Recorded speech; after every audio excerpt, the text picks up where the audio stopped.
In 1605, a man made a pact with the devil to gain vast wealth. But of course, the trick was on him, it always is, and he was subsequently possessed by said demon.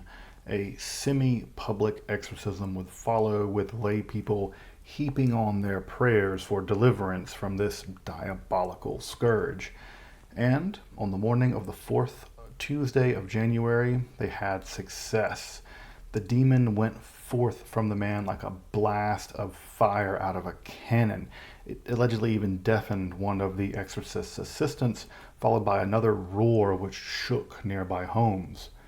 This was no ordinary exorcism. Not only does the description use the imagery of cannon fire tell us that we are squarely in modernity, but this specific exorcism was performed by Protestants on a Protestant, a French Huguenot. In the battlefield of early modernity, Catholics and Protestants battled for religious supremacy, not only in words, but also in literal field combat, but at least for our purposes, also in their shared war against the forces of Satan. Indeed, whoever could demonstrate their ability to defeat the devil in exorcism could rest triumphant that the Lord was indeed on their side, and their shared common weapon in that fight was the ritual of exorcism. But Catholics and Protestants now face the devil not only in the poor souls of those possessed, but most horribly in the greatest foe in the history of Christendom, the witch. How did these early modern exorcists battle what they took to be the forces of darkness? And how did their tools and techniques actually become themselves nothing short of heretical magic, banned by the very church that they sought to serve? Make sure to subscribe here to Esoterica for weekly explorations of topics in esoteric history. And if you'd like to support this work of providing evidence-backed, free, and accessible content and topics in esotericism, I'd hope you consider checking out my Patreon, where you can support my work there, or pick up some of the cool merch that we have on the channel. If you're new to the study of esotericism and you just want to get the lay of the land from reliable sources, make sure to check out my study guide to Western esotericism. And if you're interested in actually owning historical books on topics in the occult and the mystical, check out our bookstore at Esoterica Rare Books. You can find all of those links down in the description and in the pinned comment below. But now let's turn to the intersection of modernity, exorcisms, heresy, and the witch hunts. I'm Dr. Justin Sledge, and welcome to Esoterica, where we explore the arcane in history, philosophy, and religion.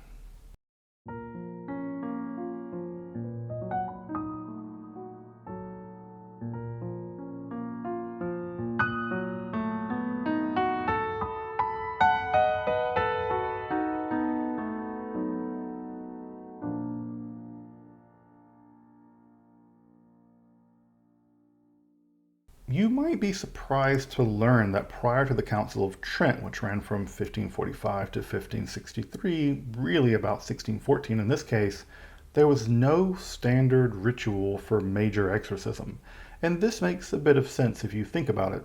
Each case was pretty different. The faith of the person possessed, the purity of the priest, the quality and quantity of the demons involved, and other mitigating circumstances meant that the ritual of exorcism often required as much charisma on the part of the exorcist as it did improvisation on part of the entire theatrics of the ritual. But with the Protestant Reformation, the aberrant use of exorcistic formulae and necromancy, a marked uptick in possession cases, printing that, the rise of dangerously invasive exorcistic practices, and the apocalyptic arrival of the witch heresy, the once varied rites and rituals of casting out demons came under greater official scrutiny, clarification, and standardization by the early modern Catholic Church. However, this process was pretty slow in coming. The most popular exorcism manual of the early years of printing was a text called the Conjuratio Malignorum Spiritum, appearing three times in printing before 1500, and then again in 1501 and 1510. This relatively brief manual, it's only about 14 folios, organized exorcism into 26 separate stages. And like prior rituals, it was based on the minor exorcism achieved at baptism, but supplemented with some traditional exorcistic prayers, ultimately culminating in 6 conjurations to banish the devil in the name of the Trinity, in the name of the Passion, the keys of St. Peter, the spear that pierced the side of Jesus, the death and burial of Jesus, the resurrection, and of course the ascension of Jesus as well. Of course, the association of this manual with St. Peter and its use in a famous Vatican exorcism gave it some, but not ultimate authority. But the text wasn't so much connected to more medieval exorcistic traditions, and thus, while it was the first to print, it wouldn't ultimately prove terribly enduring. And yes, that language of conjuratio, conjuration, and adjuration actually betrays the shared no man's land between exorcism and magic, and I've covered that topic in a whole other video. You can find that link below, but the logic is pretty simple here. Exorcism using language and rituals of power to bind and cast out demons. Solomonic necromancy basically does the same bit of binding, but simply, puts the demon to work, answering questions, building the temple, finding buried treasure, telling the future, or whatever. In a sense, Solomonic necromancy was just hacking the exorcism ritual. And as we'll see, many of the most popular printed exorcism manuals were used for both licit and illicit ends, like the same picks that you might find in the kit of a locksmith and in the kit of a thief alike.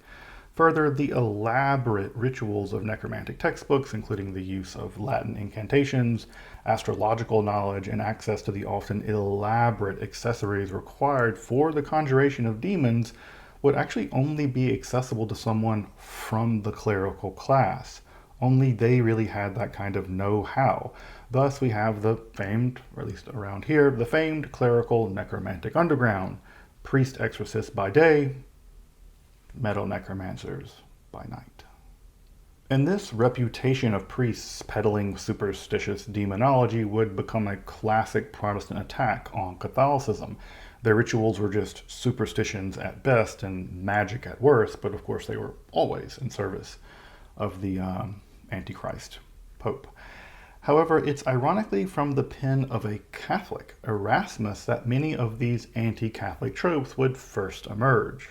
In his 1524, The Exorcism or Apparition, he has a certain Anselm-related tale whereby a prankster named Polus tricks an arrogant exorcist priest named Faunus into exorcising a haunted churchyard that's being haunted by a tormented soul from purgatory.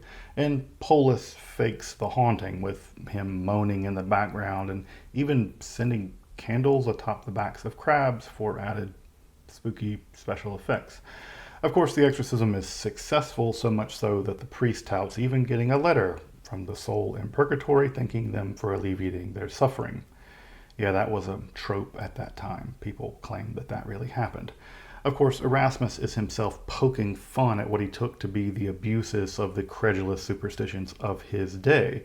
Now, for his part, he actually took the occult pretty seriously and even corresponded briefly with Cornelius Agrippa, recommending one of his students to be connected with Agrippa.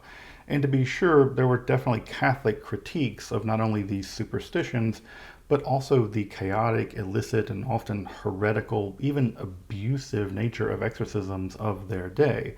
But Protestants took such mockery as just endemic of Catholicism more generally, and Protestant theologians such as Benedict Marty or Aretius noted that Jesus himself never used any elaborate rites and rituals. Rather than just simple commands, and faith alone were sufficient for Jesus' exorcisms. Good enough for JC, should be good enough for y'all. And Ludwig Lavater, in his books on ghosts, which I've actually done a whole episode on his fantastic book on ghosts, also just argued that ghosts themselves were just either illusions, delusions, or in very rare cases, demonic infestations for which prayer and fasting were the only real remedy. Yeah, I know, but just because it's boring doesn't make it not true, with all due respect to the Protestants. But what Catholics and Protestants agreed upon was that they were both locked into an apocalyptic battle with Satan, who had recently released a final and most horrible heresy upon the world: witches and witchcraft. Thus, in a sense, both camps shared very much a common demonology despite all of their many other differences. And as I mentioned, the Protestants, for their part, relied primarily on the invisible power of fasting, prayer, and scripture, of course, with a lot of faith. I mean, there are Protestants. Faith is a big deal here, along with very simple improvised exorcisms to deal with demons that possessed people. And of course, they had lethal judicial procedures to deal with witches. And if you want a glimpse into the very Protestant response to witchcraft, you can check out my episode in collaboration with Attaché Films on King James's infamous 1597 book, The Demonology. But in mixed arenas, Catholics and Protestants were sometimes in a kind of duel to prove the legitimacy of their movement by dual claims laid on their respective exorcistic powers. And this was especially true in France. The most famous case probably was the 16-year-old girl Nicole Aubry, who was exorcised twice a day from November of 1565 to February of 1566, with only a consecrated host diminishing her seizure-like symptoms, much to the horror of the Huguenots. She would publicly declare that she was possessed by none other than Beelzebub, who was the leader of the Huguenots according to her, that the host truly was the body of Christ, and that when the spirits fled her body, they returned to Geneva. The spirits lived in Protestant Geneva. This wasn't just exorcism, it was political theology made theatrical. With the possession of Nicole Aubry, the main possession cases at convents like Loudun, and especially rising authority of printed works, the first important Catholic exorcism manuals would become arrive in this period. The most famous and infamous of those would be the 1577 Flagellum Daemonum, the Fustis Daemonum of 1584, and the Eversio Daemonum of 1588, all by the exorcistic superstar, the Italian Franciscan friar Girolamo Maggi, whose vernacular text actually in 1572, the Compendium of the Exorcist's Art, was the first true complete exorcism manual to ever appear in print. Indeed, it would really be the Franciscans that would lead the charge in the production of exorcistic literature and its defense. But at the core of Maggi's theology was exorcism is fused with apocalypticism. That is, that these were the final days and the devil was bringing out the big guns as a final outrage against God before he was put off into the outer darkness. In his works, demons are even tactile, even visceral. Take that, Thomism. And many of the forms of his demonology are informed by learned scholars as much as just popular belief. Various ranks of demons confront, possess, and heredicate believers and must be confronted through a wide range of techniques, including using the sacraments, using sacramentals such as blessed objects and relics, etc., and even suffumigations to attack the demonic forces. Maggi also held that demonic infestation could also be caused by witchcraft, and thus the bedding of the accused should be searched continuously and sanctified, with any items of witchcraft ceremonially destroyed.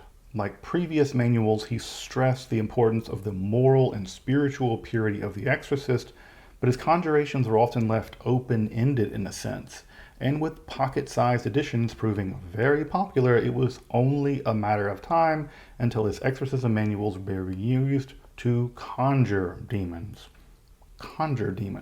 There's even a 1643 case where there was a monk named Zorzi who was actually caught using Maggi's book, the Flagellum Daemonum, to actually conjure demons and to make amulets to aid him in gambling. But I mean, his name was also Zorzi, so the dude was definitely born to be a wizard anyway. I mean, can you blame the guy? This magical use of exorcism manuals would continue with manuals like Stampa's 1597 Fuga Satanae, Get Lost Satan, even featuring writing demonic and witches' names on images, then on paper, and then burning, clearly rituals closer to folk magic than traditional exorcisms. Indeed, it would be Fuga Satanae that would truly combine counter-witchcraft, exorcism, and quasi-magic-like techniques into one system of 19 steps, 10 of which could be skipped in cases of just potential possession, mere obsession, or bewitchment, by which different aspects of possession, obsession, or bewitchment could be treated almost like a medical flowchart, if you've ever seen those. These were novel incantations. Stampa really didn't rely on medieval liturgy.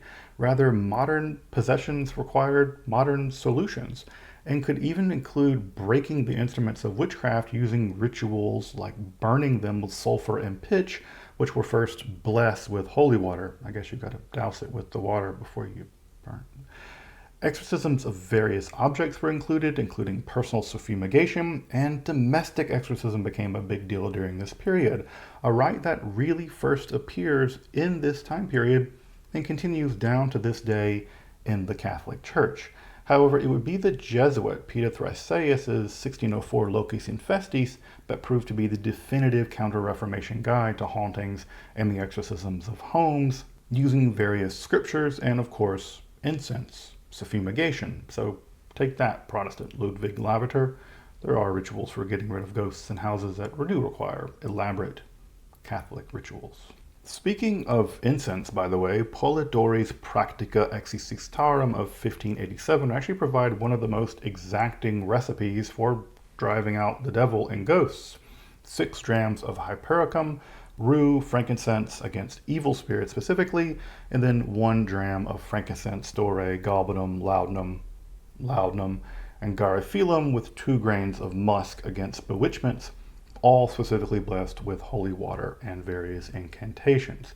I don't recommend that you make those instances. Demons apparently really dislike rue in these texts especially. Other more aggressive fumigations also included sulfur and asafoetida, which are known to have caused serious injury and even death to the people suffering from possession. Polidori provides medical-like knowledge for diagnosing the difference between bewitchment and possession using physical symptoms such as changes in skin color, paralysis of various parts of the body, and the manifestation of objects in and from the body, like balls traveling up from the stomach into the throat. Body horror. While some of the procedures border on the magical, to say the very least, Polidori, like all exorcistic manuals, expressly forbid using sorcery to counter sorcery or demonic infestation. Of course, the Protestants are over there like...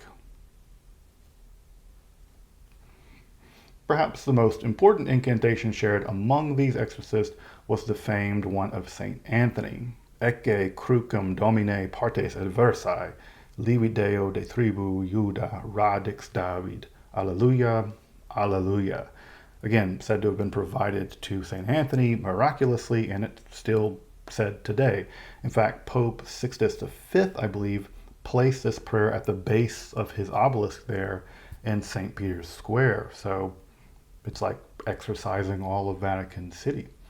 Van Eijnaten's 1619 Manuale Exorcismorum is perhaps one of the more sober manuals of this period, urging faith and fasting, of course, but also consulting a doctor before beginning what could be an ongoing and invasive regime of exorcism. But he argues that demons can be seen entering the body sometimes in the form of insects or mice or even freezing blasts of wind. Then, like other manuals, he lays out the spiritual and physical symptoms of obsession, possession, and bewitchment over and above mere medical maladies. I mean, you can't fix demons with doctors. Eijnaten urges public exorcism in a church, though no spectators allowed. You gotta be helping, especially women and children, because they're so prone to being possessed. While he allows some amulets, anything again smacking of sorcery should be avoided. The Protestants are still staring in disgust. Providing numerous exorcism rituals, the Manuale notes that the demon may exit the body also in the form of an animal, an insect, or even drops of blood from the nose, and also, as we said earlier, as a booming flame of fire from the mouth, from the nose, the eyes, the heart, or the stomach.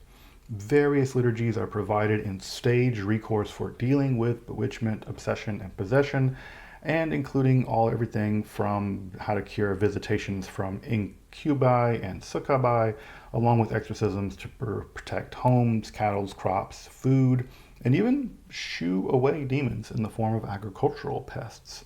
Note that the scope of the exorcisms here continues to widen given the apocalyptic worldview of the exorcists.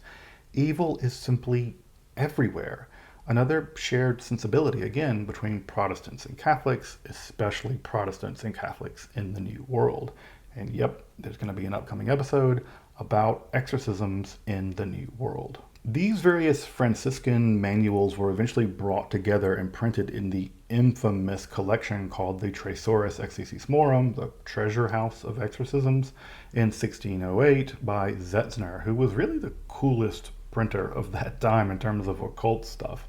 This only expanded their already considerable influence. But as I noted earlier, the Franciscans were pretty gung-ho about developing and deploying a huge range of exorcistic rituals and techniques. Yeah, but the Dominicans and the Jesuits were increasingly skeptical of the orthodoxy, the morality, and even the necessity of all of these procedures. Again, we shouldn't think of the church as a kind of monolith, and there were real ecclesiastical divisions on this front, along with many others. And as I mentioned, Dominican inquisitors finding Franciscan exorcism manuals being used in necromantic demon conjuration, that wasn't a good look, Franciscans. Further, exorcisms could and did result in physical and even sexual harm up to and including death. They still do. Those Germans killed that poor girl through an exorcism. Finally, theologians and philosophers like Suarez even question the fundamental nature of demons, greatly undermining the metaphysics and thus the practical reality of dealing with demons the way these manuals said they should be dealt with. For instance, the demonologist Martin Del Rio, whose 1599 Investigations into Magic, have an episode about it, is probably the greatest work on the occult from the pre-modern period. He just rejected that physical substance could have any effect on non-physical entities like demons, thus undermining so much of the quasi-magical elements of all of these Franciscan exorcistic rituals. Simply put, given this explosion in exorcism cases, the problematic nature of the manuals being produced, the church sought a unified solution as part of the larger Trentian reforms. What would emerge would be the liturgical reforms of exorcism in 1614, specifically the creation of the modern exorcism ritual in the Roman ritual, which was itself much, much more based on medieval texts and the foundations of minor exorcism associated with baptism. This is incredibly important because it was a clear rejection of the more quasi-magical rituals promulgated over there by the Franciscans. However, it shouldn't be thought that the 1614 ritual was just imposed upon all Catholics the worldwide. Indeed, these more magical manuals would continue to be printed, even though some of them would eventually end up on the Index of Prohibited Books. Yeah, exorcism manuals often got forbidden by the church because they were just magic.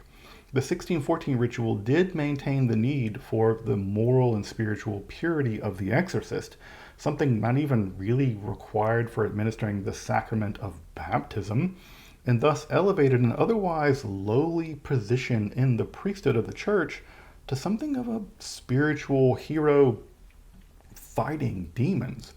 Guidelines were then laid out to protect the energumen or the possessed person, especially from overly intrusive or frankly downright abusive exorcisms, but also the exorcist was not to engage in non-essential dialogue with the possessing demon. You couldn't ask them what their favorite color was. By the way, that's advice from 1614 that modern exorcists still happily ignore to this day.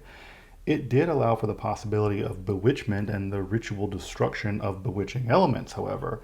The exorcistic prayers were far more traditional, and I'm going to be doing a whole episode on the fundamental origins of exorcistic prayers in sort of the medieval world. But this established the powers of Christ and the apostles to cast out demons, the deprecatory and imperative prayers, the threefold great adjurations. Yep, that language is still there, but this is all a return to still more medieval style exorcisms with prayers like Deus Cali and followed by creedal formulas like the Nicene Creed and a bunch of psalms. The 1614 exorcism of the Roman ritual was really a return to the more ancient traditions of the church. Now, of course, it was still way too liturgical for the Protestants, but it was much obviously less connected to the magic of the manuals of the great demonic surge of the prior century. It was both liturgically powerful, spiritually robust, but also flexible to the needs of the situation. And this balanced approach probably helps to explain why it was one of the longest enduring rituals of the modern Catholic Church. Not really undergoing revision until 1999, and not totally replaced, and not really even replaced in an essential way until 2004. But as I mentioned, the Roman ritual wasn't just forced onto exorcists, and other rites continued to be both published and employed after 1614, like Hilario Necuessa's 1639 Exorcismarium, which actually contained liturgical exorcisms to be used on the various feast days throughout the Catholic liturgical year. That's more than half the year. Not even the oncoming assault of the Enlightenment could stop the publication of these amazing exorcism manuals, and perhaps my favorite of them is actually this one. This is one of the post-1614 manuals, the 2-volume Armamentarium Ecclesiasticum, printed in 1726 by Stoiber, but running into several editions until around 1757. In fact, it continued to be printed even after it was officially banned by the church on the 11th of March, 1754. Stoiber's work has a kind of medieval feeling to it, making it all the more Gothic as it became popular at just the crest of the Enlightenment. And one wonders what role it might have played in the development of Romantic demonology and Gothic sensibilities more generally. They would have had access to this.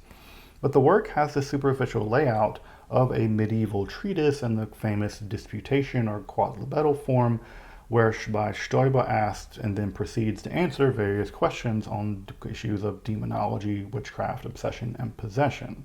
Though rarely does he go in for the full, quite tiresome medieval disputation method in full. The first volume affirms the reality of demonic evil and the heroic role of the exorcist in combating the devil. Thus, he lays out the qualifications proper to an exorcist, the parameters proper to the ritual of exorcism, and the various tools that may be employed to combat the forces of Satan.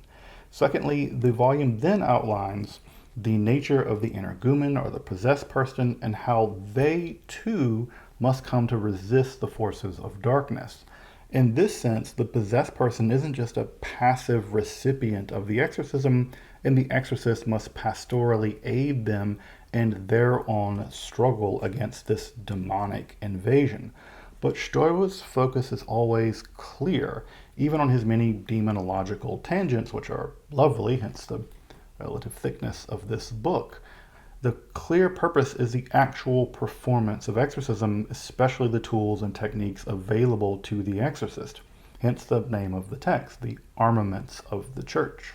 And in this way, the text is radically modern, very much born of the instrumental reason of the Enlightenment, yet underwritten by a wholly medieval spiritual ecology. And I have to say, that's part of the reason why I find this text just so fascinating. The second volume treats in 6 questions various topics dealing with the intersection of demonology and bewitchment and their specific treatments. And this is largely where Stoiber's book veers much more clearly into the realm of something like clerical necromancy. Now, of course, he openly rejects that one should ever use sorcery in order to conflict with the devil, and then he just proceeds to skirt that topic for hundreds of pages. While he sides with Martin Del Rio that you can't expel a demon with pharmaca, you can treat the symptoms of possession and render the host a less inviting domicile for demonic forces. Therefore, he rescues a lot of the suffumigations and things. And this is especially true with the application of the various sacramentals, and I guess the use of those various suffumigations, herbs, and even gems on the energumen. He also treats of cases of bewitchment and the use of counter-witchcraft, including the ritual destruction of the elements of Maleficia, but also basically potions made from holy water used to treat bewitchment. Thus, at least for Stoiber and his audience, witches and witchcraft remained a threat well into the Enlightenment. Finally, there are specific discussions for dealing with hauntings and ghosts, including of various details of various kinds of specters, from delusions and illusions and natural phenomena to magically created specters via glamour, demonic infestation, and spirit visitations from purgatory. So we're still talking about spirit purgatory visitations.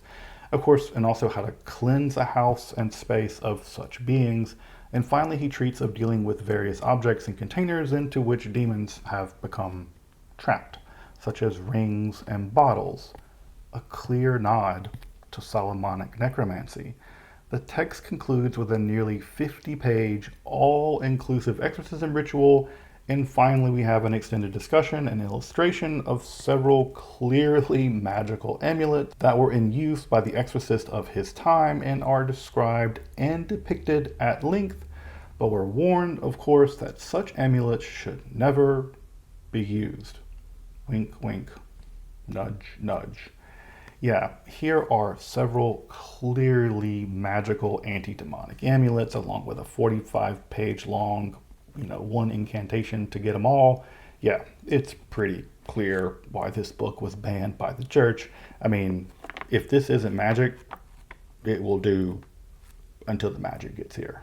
But Stoiber's text is fascinating for many reasons, not least of which how it disrupts any easy telling of the myth of how 18th century science and enlightenment just swept magic, possession, demons, and witchcraft and the whole lot of that into the dustbin of disenchantment. And having gone into several editions, Stoiber's book proved popular enough, I dare say. This, in fact, seems to have been one probably used by an exorcist. Now, the study of Western magic is still in its infancy, but no such study of magic or witchcraft, or demonology for that matter, can ever be complete without an intense analysis of the spiritual technology of Western exorcism.